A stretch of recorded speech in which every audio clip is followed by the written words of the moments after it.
tanghali po. Oras na para sa maiinit na balita.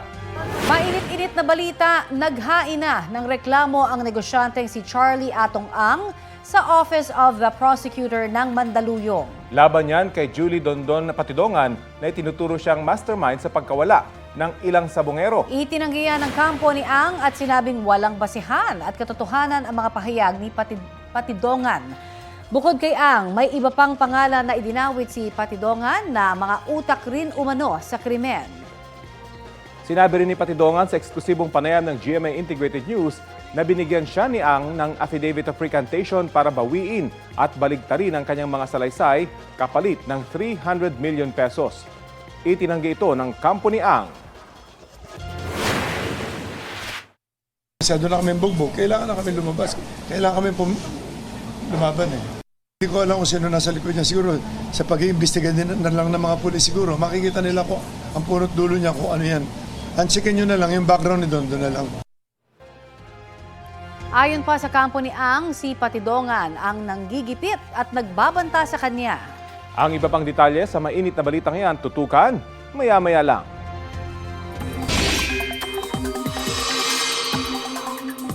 Pahirapan ang pagpasok sa trabaho at eskwela ng ilang commuter kanina pong umaga. Ito'y dahil sa pabugso-bugsong ulan. Katulad sa Ortigas Avenue sa Pasig, kahit may dalang payong, ilang estudyante po ang sumilong muna. Hirap ding makasakay ang ilang papasok sa trabaho. Bumigat din po ang lagay ng trapiko. Pareho ang kalbaryo ng ilang commuter sa Commonwealth Avenue sa Quezon City. May naipon namang tubig sa kalsada sa bahagi ng Elliptical Road. Ramdam din ang pabugso-bugsong ulan sa Espanya Boulevard at sa Sampaloc sa Maynila. Binabantayan naman ang antas ng tubig sa Tulyahan River sa Malabon dahil sa posibleng pag-apaw ng tubig dito dahil sa pag-uulan. Ayon sa Pag-asa, ang nararanasang pag-ulan sa Metro Manila ay dahil sa hanging habagat. Isa pang mainit-init na balita, nakataas po ang yellow rainfall warning sa Metro Manila. Apektado rin yan Pampanga, Bulacan, Rizal, Cavite at ilang panig ng Batangas at Laguna. Sabi po ng Pag-asa, asahan ng malalakas na ulan sa mga susunod na oras. Pinaalerto ang mga residente mula sa banta ng baha sa mabababang lugar. Isinailalim naman sa orange rainfall warning ang Zambales at Bataan. Bunsod din ang inaasahang heavy rains, higit na mataas ang banta ng pagbaha sa mga nasabing lugar. Tatagal pa ang orange at yellow rainfall warnings hanggang alas 12:30 ngayong tanghali. Ayon sa Pag-asa, ang pag-uulan sa mga nasabing lugar ay epekto ng hanging habagat. Bahagya itong pinalalakas ng low pressure area malapit sa Northern Luzon. Namataan yan sa coastal waters ng Calayan, Cagayan. Nananatiling mababa ang tsansa ng nasabing LPA na maging bagyo. Wala namang epekto sa lagay ng ating panahon ang bagyo na nasa labas ng PAR. Namataan ng tropical storm na may international name na Moon, 2,480 kilometers east-northeast ng extreme northern Luzon. Hindi pa rin ito inaasahang papasok sa PAR. Dahil po sa nararanasang masamang panahon, suspendido rin ang klase ngayong araw sa ilang lugar sa bansa. Kabilang po dyan ang lahat ng antas sa mga pampubliko at pribadong eskwelahan sa Marikina, Malabon, Muntinlupa, Las Piñas, Apari at Camalaniugan sa Cagayan at buong lalawigan ng Cavite. Walang face-to-face classes sa lahat ng public at private school sa Pasig at Caloocan. Kasama po riyan ang kinder hanggang senior high school, early childhood care development at alternative learning system. Wala rin pong pasok ang kinder hanggang senior high school sa Valenzuela, habang walang in-person classes ang mga estudyante sa mga kolehiyo at universidad doon. Sa Bacnotan, La Union, preschool hanggang senior high school sa lahat ng pampublikong eskwelahan ang walang pasok ngayong Huwebes. Tutok lang po sa Balitang Hali para sa iba pang anunsyo ng class suspension. Nasa 100 pamilyang nasunugan sa Sampaloc, Maynila kaninang madaling araw. May babae ring isinugod sa ospital matapos magtamo ng mga paso sa katawan. Balitang hatid ni James Agustin. Mula sa flyover, kita kung gaano kalaki ang apoy na sumiklab sa residential area sa Ligarda Street sa Sampaloc, Maynila. Mag-aalauna na madaling araw kanina. Mabilis na itinaas ng Bureau of Fire Protection ng ikatlong alarma. Nasa 15 fire truck nila rumisponde, bukod pa sa mga fire volunteer group. Kumalat ang apoy sa magkakadikit na bahay na gawa sa light materials. Pumwesto sa bubong ang ilang bombero. Kanya-kanyang salba naman ang gamit ng mga residente. Si Eric walang nailigtas na gamit sa bilis ng pangyayari. Biglang lumiyab din sa side ng kabila ng kapitbahay namin, yung nakatira sa upper, sa taas. Tapos tuloy-tuloy na po yun. Mabilis po yung apoy eh. Ngayon, pagkakalat po, dire-diretso na po. Ang residente namang si Johannes, natutulog na raw na mangyari ang sunog. Hindi lang ang inuupahang bahay niyang natupo, maging ang kabuhayang sari-sari store. Ilang paninda lang ang nailabas na pinagtulungan daw buhati ng mga kabarkada ng kanyang anak. Ginising lang ko sa anak ko na, Papa, may sunog. Yung pagbaba ko, tinignan ko may sunog na, una kong hinahanap yung mga papilis ko talaga. Anak, hirap. Ay, lalo, wala mga trabaho nga eh. Yun lang pinaka-hanap buhay namin dyan eh. Makakain man lang. Wala talaga. Alas 3:14 na madaling araw na ideklara ang fire under control.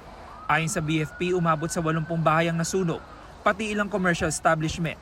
Tinatayang nasa 100 pamilyang naapektuhan. Inalam pa raw ng mga otoridad ang sanhi ng apoy. Makikita niyo yung kalsada ay maluwag naman, kabilaan.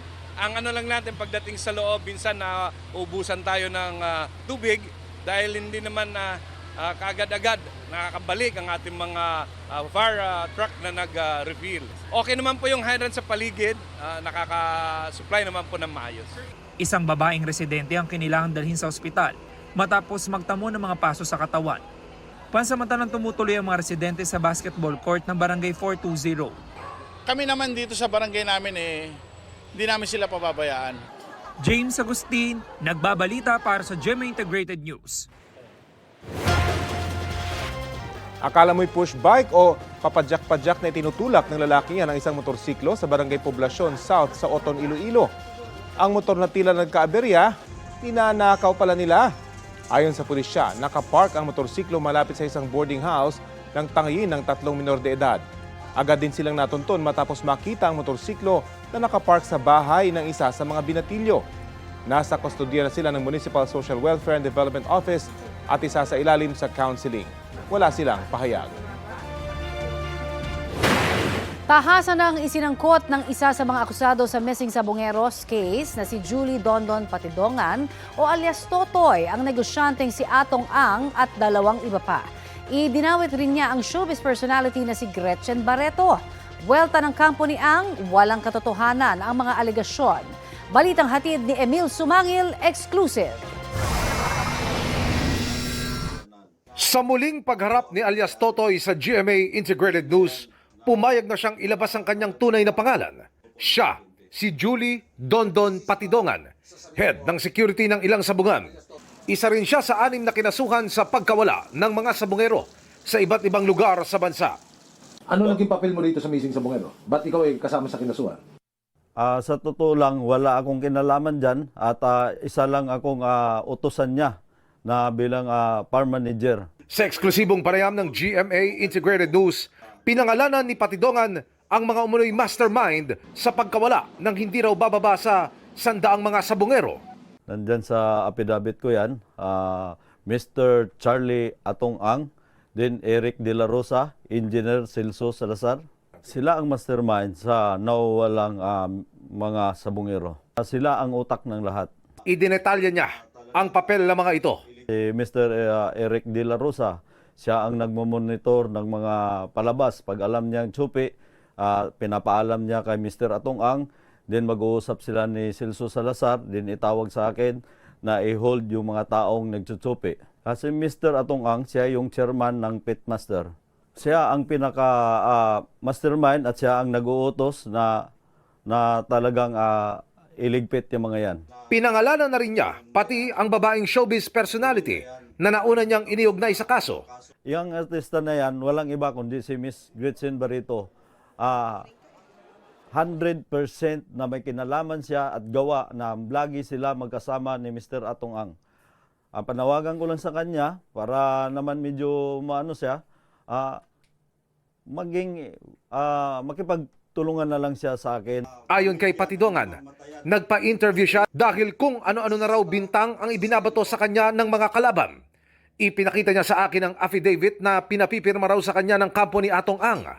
Nakasaad umano rito na babawiin at babalik ta rin ni Patidongan ang lahat ng kanyang naging salaysay laban sa kampo ni na Atong Ang at iba pa kapalit ng 300 million pesos. Mr. Atong Ang, sabi na nga ng mga matatanda na huwag ka na magtago sa palda ng nanay mo. Binigyan mo ako ng papel na para pirmahan ko, yung recantation ba yun, na binigay mo sa akin, kapalit ng pera. Sabi ko, hindi ko kayang tanggapin yan dahil buhay ko at buhay ng pamilya ang nakataya dito. At ng mga pamilya ng mga nawawalan sa bungero. Ayon sa kampo ni Ang, isa si Patidongan sa nakipagsabwatan umano para magsagawa ng attempted robbery with violence and intimidation, grave threat, grave coercion, incriminating against innocent persons at slander laban kay Ang. Nabahiran umano nito ang dignidad at reputasyon ni Ang at nagdulot ng anxiety at stress sa kanyang pamilya. Wala raw katotohanan, walang basihan at malisyoso umano ang mga alegasyon laban sa negosyante. Sa katunayan nila, nakikipagtulungan siya sa mga otoridad mula noong magsimula ang investigasyon para malinis ang kanyang pangalan. Umaapela rin si Ang sa publiko at sa media na huwag magkalat ng maling impormasyon. Dapat daw mapanatili ang right to due process at maiwasan ang trial by publicity. Ikaw pala kakasuhan ni Atong Ang. Ano masasabi mo? Parang kinasuhan niya na rin yung sarili niya dahil ako kakasuhan niya. Siya naman nag-uutos ng lahat. Katulad ng sinabi niya, nag-extortion daw ako ng 300 million para alam ng lahat, hindi ko kayang tanggapin yung pera niya. Sa mga taong nagtaka, bakit ngayon lang ako lumutang? Ngayon, lumutang ako dahil alam ko ang pinagkatiwalaan kong tao na ang ating PNP chief na si General Torre. Alam kong hindi niya kaya bayaran ng pera yan. Sinusubukan palaming makuha ang panig ni Gretchen Barreto at iba pang nabanggit ni Patidongan. Ang mga ibinunyag ni Patidongan, hindi na raw ikinagulat ng pamilya ni Edgar Malacca, pero para raw silang pinarusahan sa kanilang narinig. Kung nagkasala man sana yung mga sa bungero, dapat dinaan nyo sa batas, pinakulong nyo na lang sana. Dinaan nyo sa proseso. Hindi, masama ang loob namin kung ganun ang ginawa mo. Pero yung pagkidnap, pagkitil sa mga buhay ng 34 na sa bungero, sobra-sobra yung ginawa mong parusa sa amin lahat. Nasaan ang konsensya mo? Wala ka bang ina? Wala ka bang anak? Wala ka bang kapatid at mga asawa? Ang 76 na taong gulang na ina ni John Lasco napaluha pero lalaban daw siya. Magdusa din sila. Magdusa sila sa kulungan. Maranasan nila kung gaano kahirap. Yan pulong pa lang. How much more pinatay nila yung anak ko. Laban ako. Kailangan lumaban ako. Anya, matagal na nilang alam sa pamilya na si Ang ang suspect, pero takot silang ulang magpangalan kay Ang. Panawagan niya kay Patidongan na huwag siyang mag-recant o bumaliktad at sana'y lumabas pa ang ibang testigo. Kasabay ng kanyang mga revelasyon, nanawagan sa Pangulo si Patidongan. Sa mahal kong presidente, BBM, sir, sana pakinggan mo naman yung mga pamilya ng namamatayan. Ito na yung pagkakataon na tulungan niyo ako dahil lahat ng sinasabi ko dito, walang kasinungalingan at walang pirang kapalit dito. Ayon sa Malacanang, patuloy na pinaiimbestigahan ng Pangulo ang kaso ng mga nawawalang sa bungero. Patuloy po ang pag-iimbestiga ng malalimang pag-iimbestiga para malaman kung sino ba talaga ang sangkot dito at mapanagot ang dapat mapanagot. Emil Sumangil, nagbabalita para sa GMA Integrated News. Ang iba pang detalye sa reklamo ni Charlie Atong Ang laban kay Julie Dondon Patidongan o alias Totoy, ihahatid po namin maya-maya lamang. Ito ang GMA Regional TV News. Mainit na balita mula naman sa Luzon, hatid ng GMA Regional TV. Tila walang sinasanto ang magnanakaw na nanloob ng isang simbahan sa Mangaldan, Pangasinan. Chris, ano-ano ba yung mga nanakaw? Connie, tinangay ng kawatan ang audio mixer at amplifier na gamit ng simbahan tuwing may misa. Martes na umaga nang madiskubreng nawawala na ang mga naturang gamit sa Beato Juan Martinez de Santo Domingo Pastoral Station sa Barangay Bantayan. Nagamit pa raw yun sa misa noong linggo. Kasalukuyang under construction ng simbahan kaya wala muna itong pintuan at bintana. Blankong pamunuan ng simbahan kung sino ang nasa likod ng panloloob. Umaasa silang maibabalik pa rin ang mga ito bago ang misa sa linggo. Nakikipag-ugnayan na rin ang simbahan sa pulisya para matukoy kung sino ang nasa likod ng pagnanakaw. Inaha naman at nagdulot ng landslide ang malakas na pag-ulan sa ilang lugar sa Luzon. Sa Barangay Irisan sa Baguio City, nahirapan sa pagtawid sa kalsada ang ilang motorista sa tindi ng bahang idinulot ng malakas na ulan na ibinuhos ng localized thunderstorm. Tumulong na ang mga otoridad sa mga stranded sa baha. Humupa ang baha matapos ang mahigit sa 1 oras. Gumuho rin ang lupa sa bahagi ng Katlubong sa Bugyas, Benguet. One-way traffic naman ang ipinatupad sa bahagi ng Barangay Poblasyon sa Bauco Mountain Province dahil sa banta ng landslide. Malakas na ulan din ang naranasan sa ilang lugar sa Camalaniugan, Cagayan dahil sa trough ng low pressure area. Apektado ng pagbaha ang ilang paaralan. Mula naman sa USCOOP, nakaranas din ng ulan at baha sa Orion, Bataan. Ayon sa Pag-asa, habagat ang nagpapaulan sa Bataan. 21 Pinoy mula Israel ang nakatakdang umuwi sa Pilipinas ngayong araw ayon sa Overseas Workers Welfare Administration. Kabilang sila sa mga Pinoy na naipit sa gulo sa pagitan ng Israel at Iran. Ayon pa kay OWA Administrator Patricia Kaunan, 25 Pinoy naman ang nakatakdang umuwi sa Sabado. Sabi ni Kaunan, patuloy ang repatriation program ng gobyerno kahit naka-ceasefire ang Israel at Iran. Minomonitor din nila ang sitwasyon ng mga Pinoy sa iba pang lugar sa Middle East. Kita sa CCTV ang lalaki at babaeng yan na nagko-computer. Ang lalaki tila hindi mapalagay. Yun pala, kinukuha na niya ang mga barya mula sa coin box na isa sa mga computer at inilagay yon sa t-shirt na nakapatong sa keyboard. Ayon sa may-ari ng computer shop, mag-ina ang dalawa na kapitbahay niya pala. Hindi na siya nagsumbong sa pulisya at hindi na rin daw makita sa kanilang lugar ang mag-ina. Hulikam ang pagkuha ng isang lalaki sa tip box na naglalaman umano ng 12,000 pesos ng isang coffee shop sa Maynila. Inamin niya ang krimen pero itinangging yon ang halaga ng ninakaw na pera. Balitang hatid ni Jomer Apresto, exclusive. Aakalain mong customer ang lalaking yan na nahagip sa CCTV ng isang coffee shop sa Juan Street sa Binondo, Maynila nitong Martes ng gabi. Maya-maya, makikita sa video na unti-unti niyang ginagalaw ang tip box na nasa counter. Umalis pa siya saglit. At pagbalik, tinangay niya ang tip box. Ayon sa pulisya, pasara na ang coffee shop nang malaman ng mga empleyado na nawawala na ang kanilang tip box. Siguro mga 30 minutes saka lang nila napansin kasi ang ano nila is parang after ng duty nila, binibigay talaga sa empleyado. So napansin nila during that time, wala na yung tip box na. Sa kuhang ito, makikita pa ang 19 anyos na suspect na dali-daling lumabas ng coffee shop pero hindi na niya bitbit ang tip box. Hindi na nahagip sa CCTV pero sabi ng pulisya, pumasok sa CR ang lalaki at doon umano niya kinuha ang laman ng tip box na abot sa 12,000 pesos at inilagay niya raw ito sa kanyang bag. Nakita rin sa backtracking na sumakay ng e-trike ang suspect. Ayon sa Maysig Police Station, nahuli sa follow-up operation ang suspect sa Elcano Street. Pero hindi na nabawi ang perang ninakaw dahil nagamit na umano ng lalaki sa online gambling. Sa investigasyon ng mga pulis, lulong sa sugal ang suspect at dati na rin siyang nakulong dahil dito. Upon investigation, may mga lugar siya na pinupuntahan dito. Pag may pera siya, doon siya tumatambay, naglalaro ng online game na yon. So parang yun yung naging drive niya para mag-commit ng ganong violation.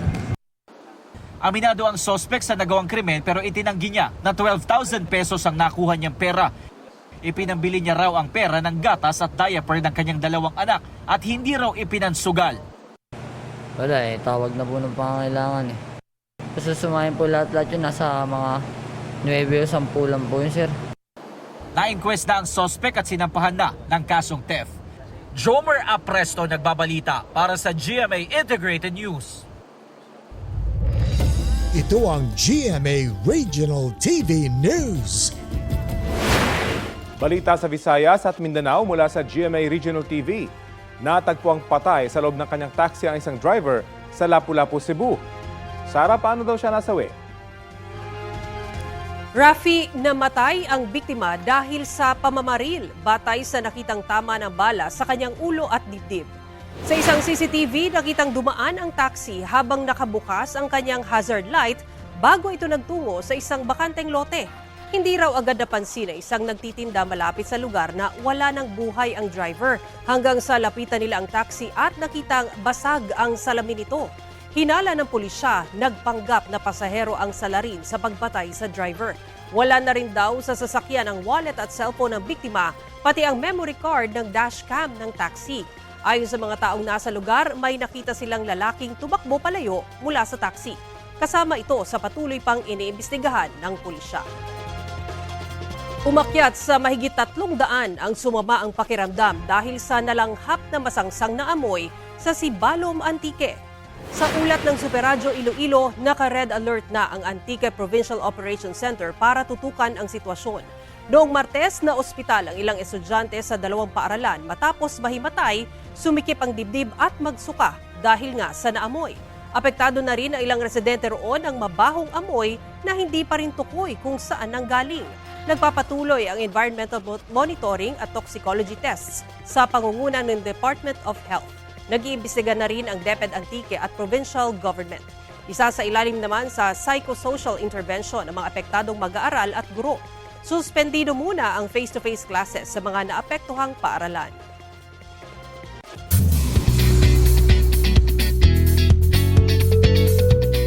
Webes latest mga mare at pare, ready nang maghatid ng weekend saya sa United Kingdom sina Julian San Jose at River Cruz. Bumiyahe na kanina ang Kapuso Power couple para sa London Barrio Fiesta 2025 this July 5 and 6. World-class entertainment para sa Global Pinoys ang ihahatid ng Juliver sa Cranford Community College. Makakasama rin sa 2-day event si Asia's multimedia star Alden Richards. Proud media partner sa pagdiriwang ang GMA Pinoy TV, GMA Live TV at GMA News TV. We're just very, very happy and excited to be with our kababayans. Siyempre, bibigyan namin sila ng magandang show and magiging masaya lahat. See you guys. See you there. Talakayin na po natin ang inihaing reklamo ng kampo ng negosyanteng si Charlie Atong Ang laban kay Julie Dondon Patidongan na nagdawit kay Ang bilang isa sa mga mastermind umano sa pagkawala ng mga sabungero. Kausapin natin ng legal counsel ni Ang na si Attorney Lorna Kapunan. Magandang umaga at welcome po sa Balitang Hali. Good morning sa iyo, Connie and Rafi at Balita. Opo, ano po yung basehan at ano yung buod ng inyong reklamo ng kliyente niyo laban kay Julie Dondon na Patidongan? Actually, dalawa ang pinailan, Itong Julie Patidongan at isang Alan Bantiles, na tinatawag na, So, 5 ang kaso na final namin. The first is attempted robbery with violence or intimidation against person, Sayon. Pangalawa, meron kaming final na grave threat. The third case is grave coercion. The fourth case is murder or cyber libel. And the fifth case is incrimination against innocent person. So, 5 ang final na complaint kaninang umaga. Ano pong reaksyon nyo sa sinabi ni Patidongan na sa pagsasampa daw ng reklamo ni Ang laban sa kanya, parang kinasuhan na rin daw niya yung kanyang sarili? Hindi namin maintindihan what he means, kasi yung sinasabi naman niya, wala namang kinalaman dyan. The group of Atong Ang and Gretchen and others mentioned, they are an investors group yan. Hindi sila operation. Ang talagang farm operator, ang mga operators dyan is somebody like a Dondon, Sila nga yung in charge ng operations on the ground. Dondon was the one who hired people. He was in charge of construction. of buildings, etc., etc. At dyan siya yumaman. Nalaman lang recently that he had his own separate operations, no? Separate from what his official duties are for the company, no? For for the company. So, dyan siya yumaman. And in fact, he amassed so much wealth na tumakbo yan ng mayor ng isang town in Surigao. And doon siya naubusan ng pera. And that's why he started extorting. As of February, he already started calling the investors group, yung tinatawag na A group, sila Atong Ang, etc., to extort money. Opo. In the case of Atong Ang, it was 300 million. And this is already part of the evidence of our witnesses, and meron pang recorded messages of Dondon himself and his co-accused here, the respondent. Opo. Na naging si Brown ang pangalan niya, no? Attorney, na naging medium for the extortion. Opo, Attorney, sinabi po kasi ni Dondon sa panayam ng GMA Integrated News na talagang siya daw walang kinalaman dito sa kaso ng pagkawala ng mga sabongero. Pero sinasabi nyo ngayon na pwedeng baliktad. Siya ngayon ang principal. Posibleng principal. In fact, he's the principal. He's the principal because siya directly, all the people mentioned. Merong case sa RTC Manila, the people mentioned there who have disappeared, na hindi malaman kung saan sila. These were people under him, no? So siya ang may direct control over operations in Batangas, in Laguna, and in Manila. Sa kanya yon, siya ang in charge. He had direct control and supervision. Hindi pwedeng sabihin sila Atong Ang. They're just an investors group. They're not part of the operations and the day-to-day operations. So, if there is anybody directly responsible, it is him. Kanya lumabas na sila Atong Ang file because he wants to aid. Ngayon na in-investigate ng Secretary of Justice, no, Remulla, and also the police authorities, and all the way to the Supreme Court. And the President himself said, we have to find out who the real perpetrators are. Sino talaga ang involved dito? And that is why yun ang talagang intention ng isang Atong Ang to come out with the truth, that they are not the ones involved, that it would seem from the witnesses that we have, that it is the whistleblower himself, si Dondon, no? And sa definition ng whistleblower, it should be the one who is least guilty. He is the most guilty here. Okay. And that is why baka magkamali na maniwala ang investigating agencies at ang DOJ. That's why ang statement ng Atong Ang is they will give full support and transparency on what they know. Attorney, kailan ba huling nakatrabaho po ni Mr. Ang itong si Patidongan? At paano ba naghiwalay ang kanilang landas bilang mag-amo? Dahil sabi nga 15 years siyang nagtrabaho di umano, no, kay Mr. Atong Ang. Well, because alam mo itong isabong, naging isabong yan yung panahon ng pandemic. And so after the pandemic, ginawang illegal ang isabong. And since there was no longer any isabong, wala nang operations on isabong ang isang Atong Ang. And that was by order of the PAGCOR, no? And therefore, wala na silang involvement in the isabong and these alleged mga disappearances. Okay. So, but they continued because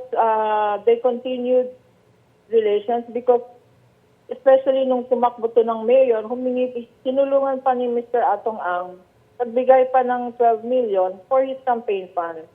Because at that time, hindi pa lumalabas na trusted pa rin niya nun .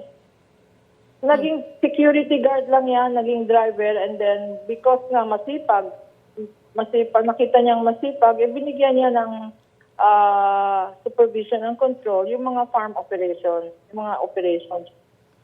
All right. Until recently, no? Until February. When he started to call and he started extorting money. Doon lumabas yung pagkatao talaga nitong whistleblower na to. Okay. Hindi lang kay Mr. Atong Ang, no? The other members, the other investors group, Gretchen and 2 others mentioned, will be filing similar cases of coercion and extortion and grave threats. Okay. Ang sabi po ng DOJ, credible witness, may hawak din daw itong mga video. Alam mo ba kayo kung ano yung mga laman po nitong sinasabing magpapatotoo na video na ito doon sa ugnayan po ni Mr. Atong Ang dito sa kasong ito? Mukhang hearsay lahat yan, ano?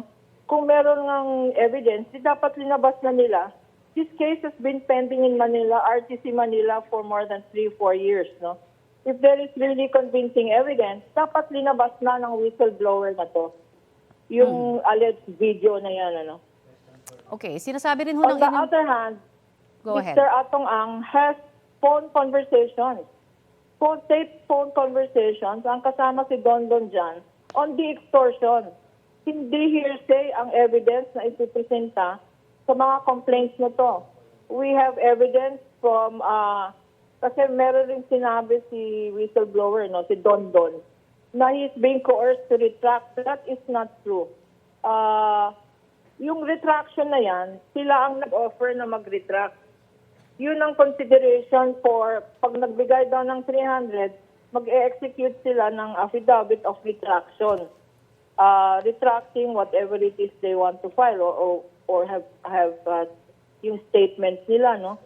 So, meron isang lawyer na kilala nila and she has also filed an affidavit in connection with this case to say that they were the ones who asked Attorney Carol to draft the retraction because yun daw ang kapalit ng 300 million. So, hindi naman pumayag ang Atong Ang Attorney, nabanggit nyo, tutulong na na po. magbigay ng 300 million. Opo, nabanggit nyo po, natutulong si Mr. Ang sa investigasyon. Pero nag-reach out po ba siya dun sa mismo mga kaanak ng mga nawawalang sabungero?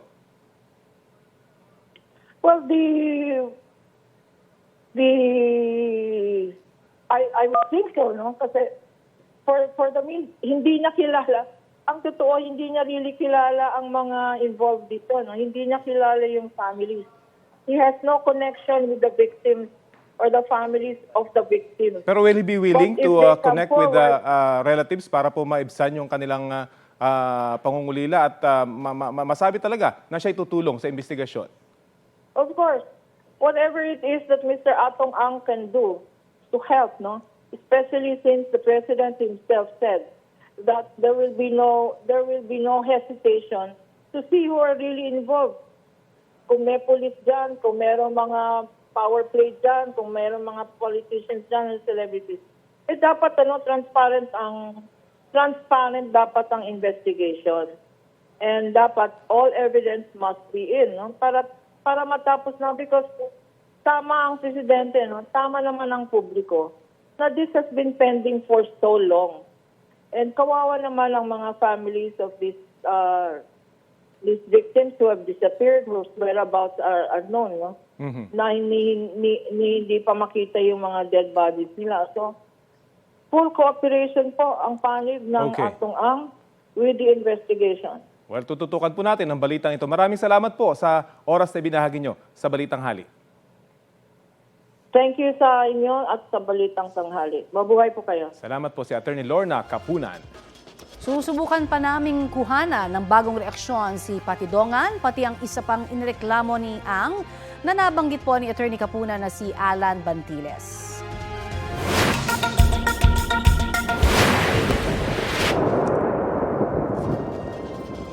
Makapal na usok ang pumailinlang sa California sa Amerika. Maririnig din ang mga sumasabog na paputok. Kasunod yan ang pagsabog sa isang imbakan ng mga paputok sa Yolo County. Nasunog ang mahigit 30 hektarya na lupa sa paligid ng bodega. Dahil dyan, pinalikas ang mga nakatira malapit sa lugar. Inaalam pa kung bakit nagkaroon ng pagsabog at kung may nasaktan sa insidente.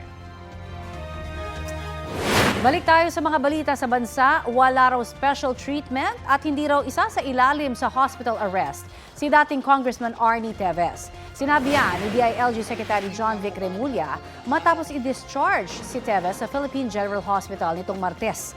Ayon sa Bureau of Jail Management and Penology, ibinalik na si Teves sa kanilang detention facility sa Taguig. Patuloy raw nilang imo-monitor ang kalagayan ni Teves na sumailalim sa appendectomy o pagtatanggal ng appendix noong June 18. Ito na ang mabibilis na balita. Sumiklab ang sunog sa isang auto shop sa Marikina kaninang madaling araw. Itinaas ang sunog sa Barangay Santo Niño sa unang alarma kaya 16 na fire trucks ng BFP at fire volunteers ang rumisponde sa sunog. Ayon sa may-ari, umabot sa 10 milyong piso ang halaga ng mga napinsalang local at imported car accessories. Humigit kumulang 30,000 piso naman ang halaga ng pinsala sa estruktura ayon sa BFP. Napula ang sunog bago mag-alas 3 ng madaling araw. Pinaghihinala ang nagsimula sa unang palapag ang sunog. Patuloy na inaalam ang sanhi ng apoy. Halos kalahating milyong piso ang na-charge sa isang lalaki matapos manakaw ang kanyang wallet sa Quezon City. Ang suspect, ginamit ang 3 niyang credit card para mag-shopping. Sa kuha ng CCTV, nakita pa ang suspect na bumili ng mga cellphone sa ilang gadget store, mga alahas at gamot. Napablock na ang mga credit card at itinutugma na ng pulisya ang mga kuha sa CCTV sa oras at petsa ng purchases sa mga credit card accounts. Payo ng mga otoridad, kapag nawalan ng credit card ay agad itong i-report sa inyong bangko. Abala sa pagbablog ang 15 anyos na babaeng yan sa loob ng kanilang bahay sa Barangay Tangub sa Bacolod City. Maya-maya, hinila niya ang isang kuting, kumuha ng kutsilyo at saka inihagis ang kuting sa labas ng bahay. Ang video ay kinaalarma ng ilang netizens. Ayon sa pamunuan ng barangay, kinausap na nila ang dalagita kasama ang kanyang pamilya na bawal manakit ng hayop. Paliwanag ng dalagita, kinalmot siya ng kuting kaya niya yon ginantihan. Humingi na siya ng paumanhin sa kanyang nagawa. Sinagip naman ng isang animal welfare group ang sugatang kuting. Update naman tayo sa lagay ng panahon ngayong inuulan ang ilang bahagi po ng ating bansa, kabilang na dito sa Metro Manila. Kausapin po natin si Pag-asa Assistant Weather Services Chief Chris Perez. Magandang umaga at welcome po sa Balitang Hali.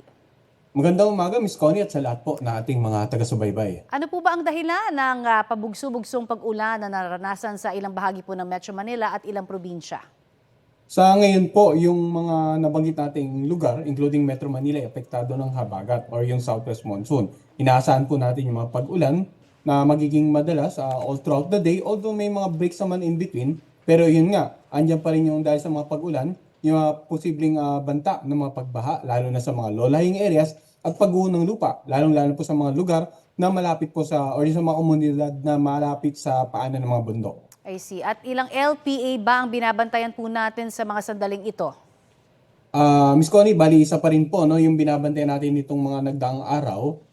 Nasa may bandang coastal waters na ng Kalayaan, Cagayan. At bagamat may medium chance na maging bagyo ito, ibig sabihin ay hindi na naman natin nasa na within 24 hours ay magiging bagyo. Nandiyan pa rin yung possibility na pwede itong mag-isang bagyo possibly in the next 48 hours. At dito sa may bandang dulong hilagang Luzon, kaya yung mga kababayan po natin dyan sa Northern Luzon area ay dapat patuloy din ang pag-monitor na update natin regarding the low pressure area po. May kinalaman ba yung bagyo sa labas ng PAR sa nangyayari pong mga pag-uulan din ngayon?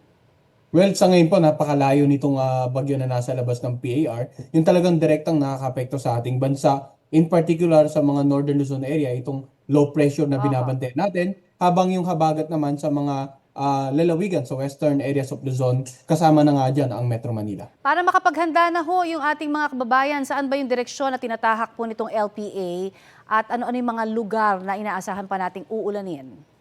Sa ngayon na nakikita natin, dahan-dahan itong kikilos patungo nga dito sa may bandang dulong hilagang Luzon or dito sa may bandang Batanes sa Babuyan Island area.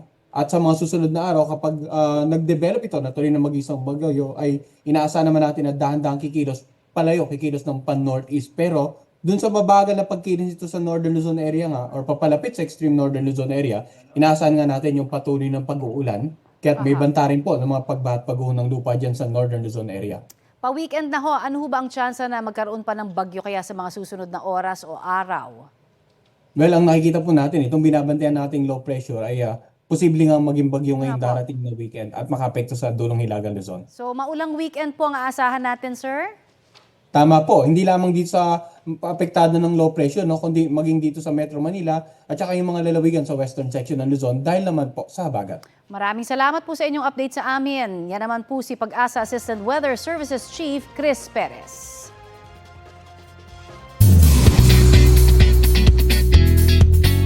After ng Engranding Beyond 75, the GMA Network Anniversary Special, isa pang dapat abangan ng mga kapuso ang GMA Gala 2025. 1 month to go at GMA Gala 2025 na sa August 2. Expect a bigger, more unique, and mas bonggang GMA Gala na nataon pa sa 75th anniversary ng Kapuso Network. Chika ng event stylist para sa GMA Gala this year na si Gideon Hermosa, asahan ng ibang kulay na gagamitin sa event. Totally different daw sa mga nagdaang gala. July 2022 nang ilunsad ang GMA Gala na isang annual event kung saan tampok ang mga Kapuso stars at iba pang showbiz personalities. This 2025 na...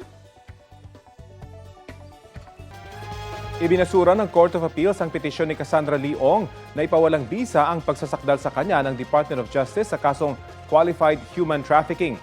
Batay sa desisyon ng CA 30th Division, hindi sumunod sa tamang proseso si Ong.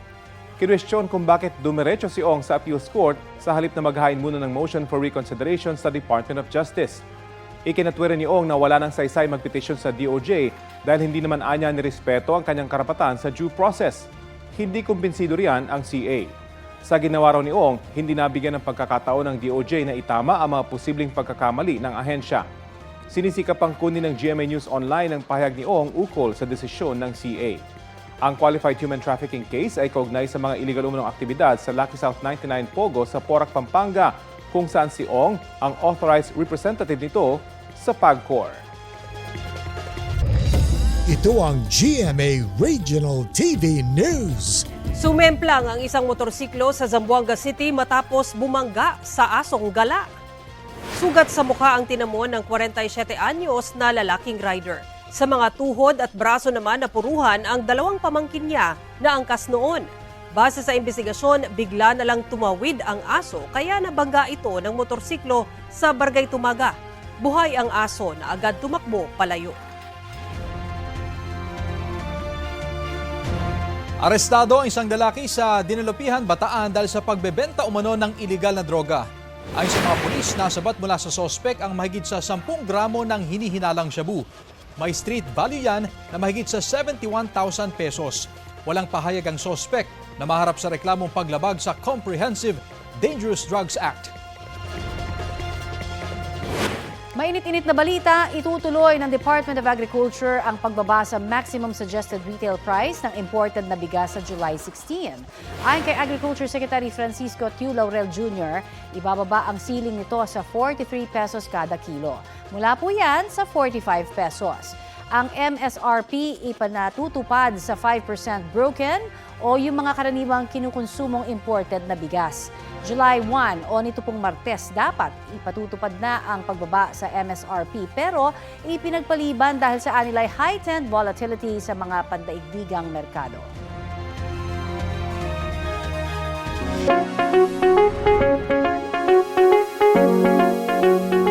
Tutulong daw ang Department of Health sa pagbuo ng mga anti-vape at anti-tobacco student council sa mga paaralan sa Pilipinas. Bahagi po ito ng kampanya ng DOH para makaiwas ang kabataan sa paggamit ng iba't ibang uri ng electronic cigarettes pati na ng sigarilyo.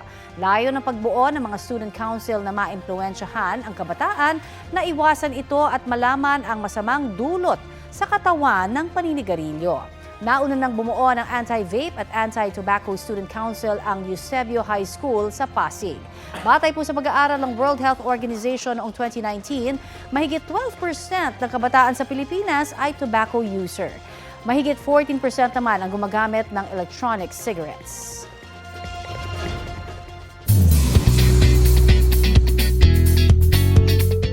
Acquitted sa sex trafficking at racketeering charges ang American music mogul na si Sean Diddy Combs.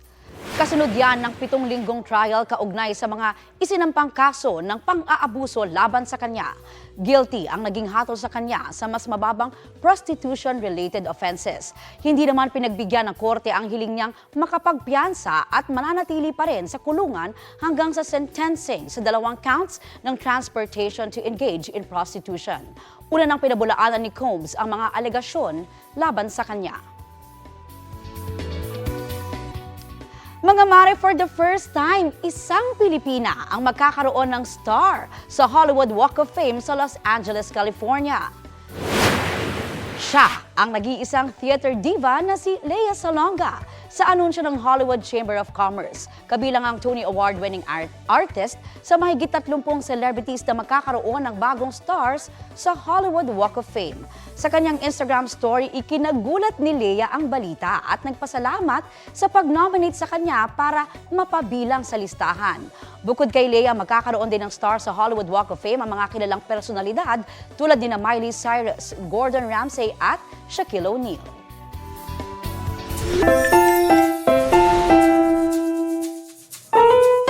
Eto, taas kamay sa gabi-gabing nag-aabang sa Encantadia Chronicles Sangre. Sabi ni Maris. Ramdam talaga ang magic sa mundo ng mga diwata hanggang dito sa mundo ng mga tao. Ang ilang eksena hindi nakaligtas sa netizens. Kung may amihan sa Lireo, may sangreng habagat naman ang Taytay Rizal. Suot ang DIY costume, ready na si ate na magpaandar. Pero sa kanyang pag-aura, tutol pala ang isang crush niya. Ayun, Connie, hinabol ng aso yung ating bida. Sa Alicia Isabela naman, ang tagus-pusong eksena sa pagkamatay ni Akil ang kanilang ni-remake. Low-budget version muna kaya pass sa CGI. Pero kahit walang retreng paru-paro, may natural naman na gamo-gamo. Ang video ng ating Encantadix, milyon-milyon na ang views. Abisala, kayo ay trending! Ayun, ulitin natin. Ito na. Sana Ay, teka lang, pirena ko At ito po ang Balitang Hali. Bahagi kami ng mas malaking misyon. Ako po si Connie Season. Rafi Timo po. Kasama nyo rin po ako, Aubrey Carampel. Para sa mas malawak na paglilingkod sa bayan. Mula sa GMA Integrated News, ang News Authority ng Filipino.